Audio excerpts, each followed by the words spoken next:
हम अपने हुक्म के खुद मालिक हैं। तारीख 3 जुलाई 1996, दिन बुधवार। शाम को खबर आई कि हिंदी सिनेमा के दिग्गज कलाकार राजकुमार इस दुनिया में नहीं रहे और उनका अंतिम संस्कार भी हो गया है। इस खबर से हर कोई हैरान रह गया। किसी को कानों कान खबर नहीं हुई कि उनकी मौत हो गई। लिहाजा फिल्म इंडस्ट्री से कोई भी उनके अंतिम संस्कार में शामिल नहीं हो सका। मौत के कुछ दिनों के बाद उनके बेटे पुरु राजकुमार मीडिया के सामने आए। उन्होंने बताया कि पिछले 2 साल से राजकुमार बीमार चल रहे थे। उन्हें थ्रोट कैंसर था। वो नहीं जानते थे कि उनके फैंस को इस बात की जानकारी हो कि वो बीमार है। यही वजह थी कि ये बात इंडस्ट्री में किसी को पता नहीं थी। राजकुमार एक बेहतरीन अभिनेता थे और ताउम्र अपनी शर्तों पर जिंदगी जी। एक्टिंग से ज्यादा वो अपने डायलॉग डिलीवरी और बड़बोलेपन के लिए जाने जाते थे। एक फिल्म की शूटिंग के दौरान हुए विवाद की वजह से उन्होंने 33 साल तक दिलीप कुमार के साथ काम नहीं किया। तो चलिए दोस्तों, आगे की वीडियो में राजकुमार साहब की जिंदगी के ऐसे ही कुछ मजेदार और अनकहे किस्से जानते हैं। लेकिन जानने से पहले अगर मेरे चैनल पर नए हैं तो सब्सक्राइब का बटन दबाना बिल्कुल ना भूलें।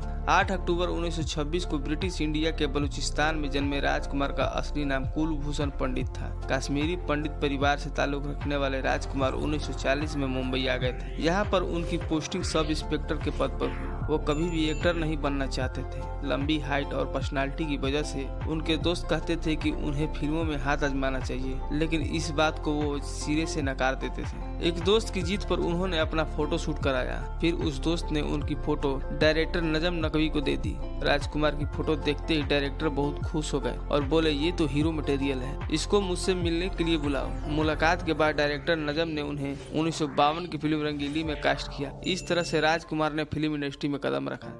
हालांकि पहली फिल्म से राजकुमार को बहुत ज्यादा पॉपुलैरिटी नहीं मिली। इसके बाद उन्होंने 1952 से 1957 तक कई छोटे मोटे रोल किए, लेकिन 1957 की फिल्म मदर इंडिया में उन्हें असली पहचान दिलाई। फिल्म में उन्होंने नरगिस दत्त के पति का रोल निभाया था। पहली बार 1958 की फिल्म पैगाम में राजकुमार ने दिलीप कुमार के साथ स्क्रीन शेयर किया था। फिल्म में राजकुमार ने बड़े भाई और दिलीप कुमार ने छोटे भाई का किरदार निभाया था। एक सीन में राजकुमार को दिलीप कुमार को थप्पड़ मारना था। शूटिंग के दौरान राजकुमार ने उन्हें जोरदार थप्पड़ मार दिया। दिलीप कुमार को लगा कि उन्होंने जानबूझकर किया है। इस बात से दोनों का रिश्ता इतना बिगड़ गया कि उन्होंने 33 साल तक किसी फिल्म में एक साथ काम नहीं किया और फिर 33 साल बाद दोनों ने फिल्म सौदागर में काम किया। दोनों को फिर से साथ लाने का क्रेडिट सुभाष घई को दिया जाता है। दरअसल सौदागर की स्क्रिप्ट जब सुभाष घई ने दिलीप कुमार को सुनाई तो उन्हें बहुत पसंद आई, लेकिन जब उन्हें पता चला कि फिल्म में राजकुमार भी हैं, तो उन्होंने सुभाष घई से कहा, शूटिंग के दौरान राजकुमार को संभालने की जिम्मेदारी आपको ही लेनी पड़ेगी। फिर जब सुभाष घई ने इसकी कहानी राजकुमार को सुनाई तो स्क्रिप्ट उन्हें भी पसंद आई। वही जब ये बात उन्हें पता चली कि दिलीप कुमार भी इस फिल्म का हिस्सा है तो वो बहुत खुश हुए। साथ ही उन्होंने ये भी कहा, जानी मैं इस इंडस्ट्री में अपने बाद किसी को बेहतर एक्टर मानता हूँ तो वो सिर्फ दिलीप कुमार ही है। और रही इतिहास की बात, ये ठाकुर राजेश्वर सिंह इतिहास बताता नहीं, इतिहास लिखता है, इतिहास बनाता है। राजकुमार फिल्म इंडस्ट्री के एकमात्र ऐसे एक्टर थे जो फिल्म फ्लॉप होने के बाद भी अपनी फीस बढ़ा देते थे। इस बारे में उन्होंने एक इंटरव्यू में कहा था कि हर किरदार को मैं पूरी शिद्दत से निभाता हूँ। फिल्में फ्लॉप हो सकती है लेकिन हम नहीं, हमारे काम में शायद कोई कमी नहीं रहती। सन 1987 में गोविंदा ने पहली बार राजकुमार के साथ फिल्म मरते दम तक में स्क्रीन शेयर किया था। हर आने वाले तूफान से पहले एक जानलेवा खामोशी छा जाती है। हम गलत अल्फाज पसंद नहीं करते। उसके बाद 1989 की फिल्म जंगबाज में दोनों फिर एक साथ नजर आए थे। जंगबाज की शूटिंग के दौरान एक डांस का सीक्वेंस था। इस सीक्वेंस के शॉट के बाद राजकुमार ने गोविंदा के डांस की तारीफ की। इस बात से गोविंदा गदगद हो गए, लेकिन अगले ही पल उन्होंने ये कह दिया, गोविंदा कभी हीरोइंस को भी डांस करने दिया करो, खुद ही पूरा नाच लेते हो। इस कमेंट के बाद गोविंदा समझ ही नहीं पाई कि राजकुमार उनकी तारीफ कर रहे हैं या खिंचाई। इसी फिल्म का एक और किस्सा है। शूटिंग के दौरान एक दिन राजकुमार ने गोविंदा के शर्ट की तारीफ कर दी। इस बात से गोविंदा बहुत खुश हो गए। इसके बाद वो तुरंत ड्रेसिंग रूम में गए और कपड़े बदल कर बाहर आकर पूरे सम्मान के साथ वो शर्ट राजकुमार को भेंट कर दी। एक दिन राजकुमार कपड़े से अपनी नाक साफ कर रहे थे। जब गोविंदा की नजर उन पर पड़ी तो वो हैरान रह गए। दरअसल राजकुमार जिस कपड़े से अपनी नाक साफ कर रहे थे वो कपड़ा उसी शर्ट का था जो गोविंदा ने उन्हें भेंट की थी। यह देखकर गोविंदा को बहुत बुरा लगा। हवाओं के टकराने से पहाड़ में सुराख नहीं हुआ करते, फिर भी हमें तुम्हारा ये अंदाज पसंद आया। रामानंद सागर और राजकुमार बहुत अच्छे दोस्त थे।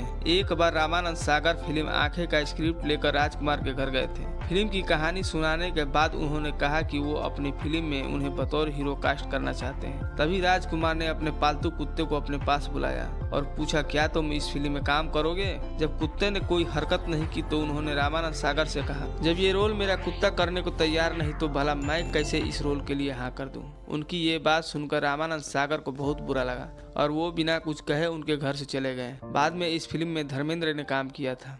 एक अवार्ड नाइट में राजकुमार की मुलाकात बप्पी लहरी से हुई। राजकुमार ने उनके गहने की तारीफ करते हुए कहा, गहने तो बहुत अच्छे हैं, बस मंगलसूत्र की कमी रह गई। बप्पी लहरी को उनका ये मजाक बिल्कुल अच्छा नहीं लगा। वही पुराना रंग, वही ढंग, वही मिजाज, वही घमंड। वो तो था और है और हमेशा रहेगा।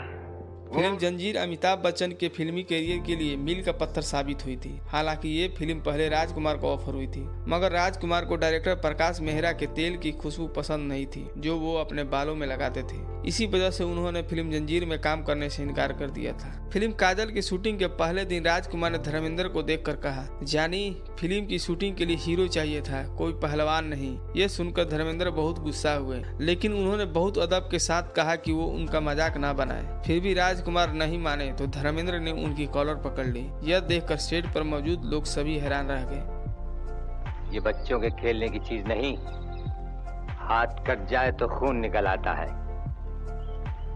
सलमान खान की बतौर लीड एक्टर पहली फिल्म मैंने प्यार किया रिलीज हुई थी।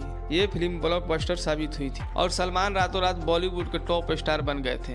फिल्म मेकर सूरज बरजातिया ने मैंने प्यार किया की सुपर सक्सेस पर ग्रैंड पार्टी होस्ट की थी। इस पार्टी में उस समय के भारतीय सिनेमा के कई दिग्गज शामिल हुए थे। दिग्गज अभिनेता राजकुमार भी इस पार्टी में शामिल हुए थे। वेन्यू पर पहुंचते ही उन्होंने सूरज बरजातिया से कहा कि वह फिल्म के लीड एक्टर से मिलना चाहते हैं। उसी दौरान सलमान खान ने ऐसा पूछ लिया कि राजकुमार का पारा हाई हो गया था। दरअसल सलमान खान राजकुमार से पहली बार मिले थे, इसलिए उन्होंने राजकुमार से पूछ लिया, आप कौन हैं? ये सुनकर राजकुमार भड़क गए थे। गुस्से से राजकुमार ने सलमान खान से कहा, बेटा जाकर अपने बाप से पूछो कि हम कौन हैं। इस घटना के बाद सलमान खान को जल्द ही अपने गलती का एहसास हुआ और उन्होंने फिर राजकुमार से माफी मांगी थी।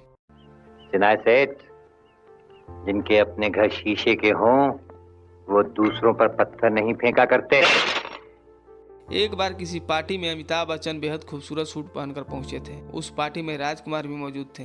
ऐसे में जब राजकुमार ने अमिताभ बच्चन के सूट की तारीफ की तो बिग बी को काफी अच्छा लगा। तब अमिताभ ने खुश होकर उन्हें उस जगह का पता बताना चाहा जहां से उन्होंने सूट खरीदा था।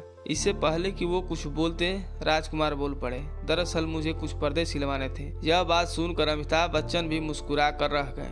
हालांकि पूरी इंडस्ट्री राजकुमार की मजाकिया आदत से वाकिफ थी। राजकुमार अपने इसी अंदाज के लिए जाने जाते थे। मैं आपको कितना गलत समझ बैठा। तो दोस्तों, राजकुमार का यह अंदाज आपको कैसा लगता है? कमेंट बॉक्स में जरूर बताएं। हमको मिटा सके ये जमाने में दम नहीं, हमसे जमाना खुद है, जमाने से हम नहीं। वीडियो में आखिर तक बने रहने के लिए आपका बहुत बहुत धन्यवाद।